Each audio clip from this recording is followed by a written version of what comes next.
ko criminaliser lu ma bëgg la lu keneen bëgg la mais ñi ngi xaar ñu def ko te gëm naa ni yow man moo wax ci mu ne du ñii du seen pouvoir bii moo koy def.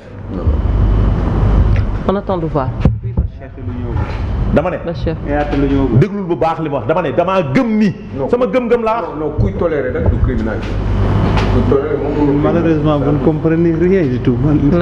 C'est ça qui m'a étonné. Peut-être que tu vas comprendre. Pourquoi vous ne comprenez pas? Mais parce que certainement vous êtes plus intelligent que nous. Monsieur, xëy na yow nga comprendre aider ñoom Momar Faye ils ne comprennent rien.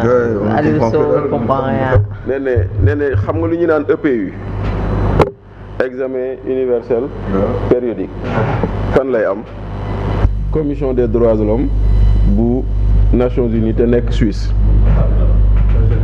ñeenti at yu ne réew ñi dañuy dem foofu ñu ñëw ñu teg seen situation des droits de l'homme ñu interpeller leen. Professeur Amsatou Sow Sidibé nga xam ne moom mooy président comité national des droits de l'homme sénégalais le 8 avril bi jàll nee nañu le Sénégal est passé avec brio loolu la wax nee nañu il y avait 322 recommandations sur les 322 recommandations 299 ont été acceptées mu des 23 yu ñu accepté wul te 23 yooyu borom ñaari tur yi ci lañu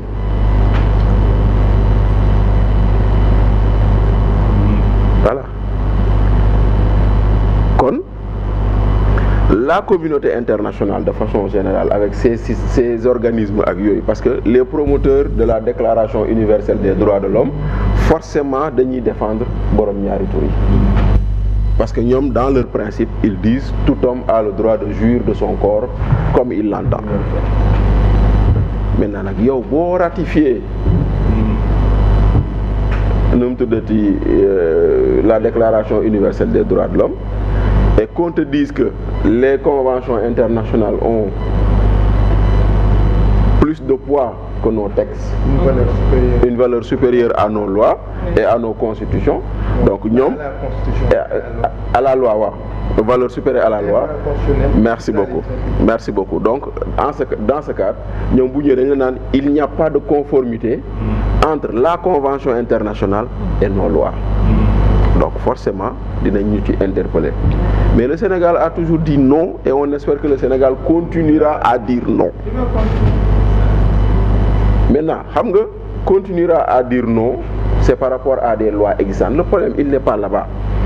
Il y avait des lois existantes. Des gens avaient dit que ces lois ne sont pas contraignantes.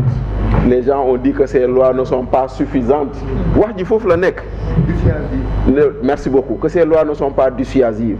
Et que maintenant il faut aller à l'étape suivante parce que dem nañ ba ñu naan bu ñu mënee criminaliser le vol de bétail bu ñu mënee criminaliser le viol war nañ fa mën a criminaliser homosexualité ñu def ko cheval de bataille def ko takk rajo yi woote fii yuuxu fii ba toll fii tey jii nii on a nos actes contre nature mais le code pénal prévoit déjà des actes contre nature. kon kay lu nekk ci code pénal ka lañ doon xool ndax dañ koy yokk wala duñ ko wocc wala dañ koy bàyyi en l'état ñii jàppoon na ni c'est pas la peine nga yokk ko ñeneen non il faut ñu yokk ko et il y a eu des propositions de loi dans ce sens. defe naa Cheikh Abdou Bara Dolly def na proposition de loi. Je pense que également Ami Ndiaye Gniby def na ci proposition de loi. Donc aujourd'hui recevoir suba gannaaw suba sàmm ànd sàmm jikko yi c'est de la pommade. Non c'est de la pommade parce que yow lu ngi leen. ñoom bu ñëw doon ñu danañ ko def loolu moom man maa leen di garanti. mooy non. C'est bien, ce serait. xamu leen ñu de. non vous nous ignorez complètement. vous nous ignorez complètement ku dem ba Nations Unies waxee ko foofu ñu jël ko en cassette pour ay financement mu wax loolu ngeen bëgg a ñëw di wax leneen. mais vous devez applaudir quand même ne le gars là. Est-ce que dégg nga li ma la wax nii. yow kon c'est toi qui n'as pas compris. waaw mais man. leneen boobu dajaa bokk de accepté wuñ ko loolu nga wax. je peux continuer. ah non tu peux faire ce que tu veux quand même. non mais tu me coupes. man noppi vous m'excusez. ah d'accord donc xam nga dama ne woo ànd sàmm jikko yi à l'Assemblée nationale c'est de la pommade. Mais c'est à saluer quand même. Non, à saluer. Il a fallu 1 an, il a fallu que les gens crient pour que ça se fasse. Mais c'est pas. Oui. Ensemble du pays, def nañ ci conférence de presse di casse le comportement de l'Assemblée nationale parce que dañ ne joxe nañ loi bi ñu def ko ci tiroir yi. Mais voilà. Kon nag tu vas saluer quoi finalement? C'est-à-dire que moi j'aurais aimé voir au moins que cette proposition de loi dont elle est dañuy dem ñu rejeté ko wala au moins mais gisuma benn acte bu ñu posé pendant plus d'1 an. waaye da ngay génn ne ñoo ko. waaw mais sëñ bi yaa ngi may coupé waat de yaa ngi may coupé. yaa ngi may coupé waat de te boobu ba léegi nag booy wax man j'ai pris le soin de vous écouter. ok exactement mais vous m'excusez encore. Voilà donc c'est vrai que nag bon. neexul bëri quoi ñiy waxandoo. oui mais yow yaa ngi. je suis obligé des fois da koy fàttewaat. vous avez parlé plusieurs fois man ba tey. ñoom tolloo temps de. non vous tolloo wuñu. ça c'est non mais maintenant quand même. Mais maintenant s'il vous plaît. Mais s'il vous plaît doo may gali. Parce que ça c'est des techniques bien connues. Non yoo xam ne l'idée derrière c'est de ne pas nous permettre de développer. Je ne suis pas dans ça. Non vous êtes dans ça. Quand vous parlez tout le monde vous écoute. Moi je vous ai écouté. Non vous ne m'écoutez pas. dañ may dagg. Vous m'avez coupé 3 fois sur moins de 2 minutes de temps de parole. ba ma war a wax ba léegi. Allez-y. Voilà donc quand même je dis xam nga moi je veux bien que les gens avancent sur cette question parce que lu ñu fiy waxaat moo fi amul lu ñuy jëf moo fi des te lu ñuy jëf la ñu gisul ndaxte nit ki dafa ñëwoon mu ne bu ñu gagné bu ñu jotee ci réew mi dañuy criminaliser ñu interpeller leen ñu ne amuñu majorité ñu nangul leen ko te pourtant lu ma leen di wax toujours rek xam nga tappale bu duggee ci benn mbir day feeñ ndaxte amuñu woon majorité taxul dugal nañ projet de loi pour tas xaaral dugal nañ projet de loi pour tas conseil économique ak HCCT malgré que amuñu woon majorité parce que tappale politique la jëw yëkkati on cherchait un prétexte pour dire voilà ñu ngi nii ñun ñoo bëgg a sakkanal alalu réew mi ñii ñoo bëgg a dilapider alalu réew mi ndaxte ñoom ñoo bañ parce que tappale politique la woon kon nag boobu jàll na tey majorité am na bu majorité amee kay on dépoussière parce que ñaaree am ou c'est une proposition de loi ou c'est un projet de loi. Le projet de loi c'est du vite fait et très vite fait parce que proposition de loi la ñuy étudier ndax ça respecte les conditions ndax ça respecte la forme et cetera mais projet de loi day ñëw ñu jàllale.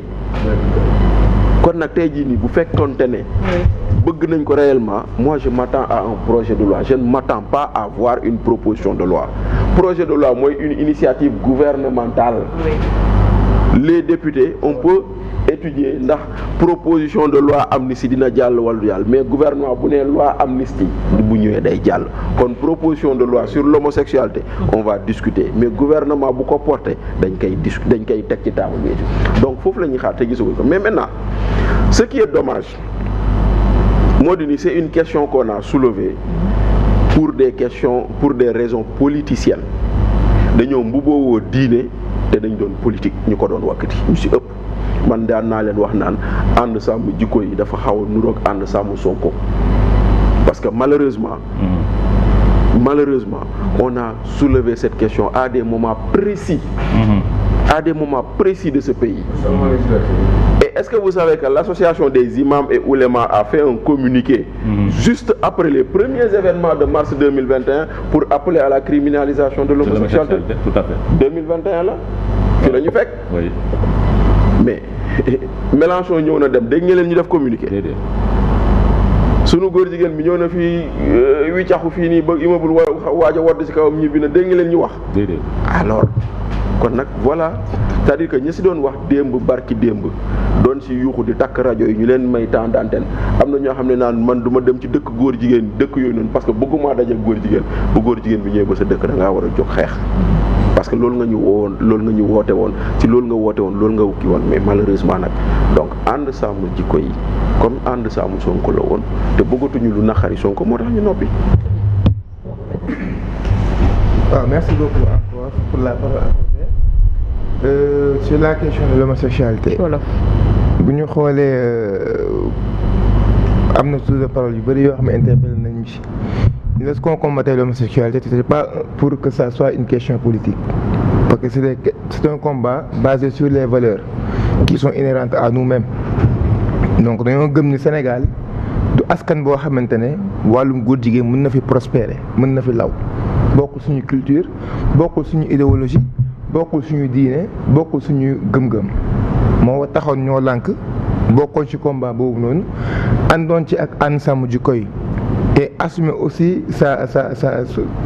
son adhésion à la plateforme ànd sàmm jikko yi bépp combat bu ci waroon ñoo lànk façon ci lool ci wàllum homosexualité ba ñu waxee dañuy dugal proposition de loi pour criminaliser l'homosexualité collectif ci dafay bokk ak waa ànd sàmm jikko yi à l'époque Ababacar moo ko ci salue donc ñu def ci toutes les démarches yoo xamante ne moo nécessaire avec l'honorable député Mamadou Lamine Diallo ak ñi nga xamante ne ñoo ko porté pour que Assemblée nationale bu Sénégal avec la 13e législature ñu criminaliser ko en 2021 et malheureusement le bureau de l'Assemblée nationale moo rejeté woon cette proposition de loi pour des motifs que peut-être je vais pas revenir là-dessus. Maintenant, non, je vais suivre un peu ma démarche. Maintenant, bu ñu gisee ni boobu amoon na la clameur publique ñëpp jug naan kenn d'accord sur affaire homosexualité. Mais de l'autre côté, moi, ce que je veux pas qu'on accepte aujourd'hui, c'est que cette question puisse servir de tremplin au régime actuel. man ñun accepté wuñu ñoo la nga accepté wul que ni ba ñuy xeex wàllum góor jigéen c'était pas un combat de principe, c'était un combat contre Macky Sall. Non du tout. C'est un combat sur lequel ñun nous croyons fortement et fermement aussi. Et loolu moo waral ba ñuy gisee yenn dérives yi commencé di prospérer. Oui. Yéen gisee yenn dérives yi commencé di prospérer on avait un engagement ferme avec la plateforme ànd sàmm jikko yi. Gis nañ ñu y a eu des dérives sans réaction.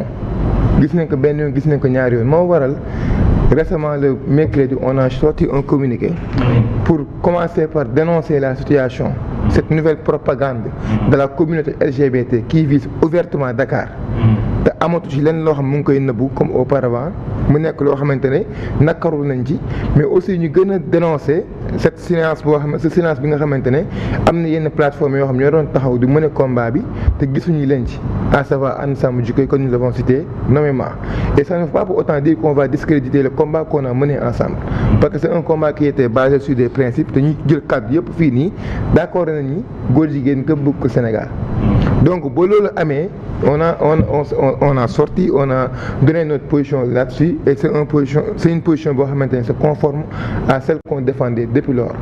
Moo waral aussi lorsqu'on a vu la plateforme je pense que c'est le rappel à l'ordre initié par Jamra, les Abdou Karim Gueye et tout, on s'est dit ñun ci biir naturellement ñu ngi ci biir avant même de formaliser notre adhésion. Ñu ngi ci biir naturellement on a pris part à leur déclaration de presse qui s'est tenue cet après-midi et Inch'Allah aussi on sera à la manifestation le 23 mai bi nga xam ne ñu ngi ci woo Sénégal yëpp parce que c'est une question bi nga xamante ne dafa interpeller la conscience collective je répète encore une fois dafa nekk loo xam ne ñun bokkul si ñun donc rien comme je crois que le Premier ministre waxoon na ko jamais mu subir de pression de l'extérieur donc rien warul tax aujourd'hui qu'on puisse naan dañuy xalaat sax défendre la question de l'homosexualité au Sénégal dara waru mën a tax ñu ne Sénégal tey jii nii woy même bu ñu nekkoon ñëpp à terre amuñu benn financement et qu'en est-il de l'économie endogène qu'en est-il des autres politiques souverainistes bi nga xamante ne moom la gouvernement actuel porté. Donc on ne parle pas aujourd'hui si l'on se fie à sa réaction, on ne parle pas aujourd'hui des financements des partenaires du Sénégal avec les autres bailleurs. On ne parle pas de ça en fait, parce que le Sénégal dafa nekk un pays souverain. Am na les moyens yi nga xamante ne moom la war a rechercher le financement de ces politiques. Am na programme yi nga xamante ne ça a été développé dans le cadre de votre vision Sénégal 2050, l'agriculture, la souveraineté. Donc nañu accentuer foofu et non dire que ni bu ñu soulever la question bu ñu soulever la question de l'homosexualité, c'est pour mettre en mal le Sénégal avec ses bailleurs. Non, loolu la ñu comprendre sur sa réaction tout à l'heure. Non, c'est ce que j'ai compris. J'ai dit que nañu ñëw sur le marché le 23, brusquement répondu que ni oui duñu ñëw si loo xamante ne lépp li ngeen def. non attends marche qu'importe quel que soit ñu ko woote c'est pour moi l'objectif mooy on dénonce une cause bi nga xamante ni moo ñu interpellé ñun ñëpp. dama ne te marche bi ñu ko woote mooy ñu doon woote ba El Hadj Malick Ndiaye ñëw di ànd ak di fa teewal Pastef. non non kenn koo gis non non non mais marche boobu yéen lu ngeen organisé du ma ca bokk. déedéet mais xam nga mon cher kii je vois que c'est il est modéré je pense que ne bëgg na dëgg bëgg na lu baax. yàlla xam na ko ak lu mën di xam rek non ak lu mën di am c'est-à-dire ak lu mën di am nous sommes pas là pour dire da ngeen naa compte boo xam ne egg ngeen niveau boo xam ne on a dépassé nous avons mené des combats depuis des années di mener ay combats yoo xamante ne toujours ku ñu ci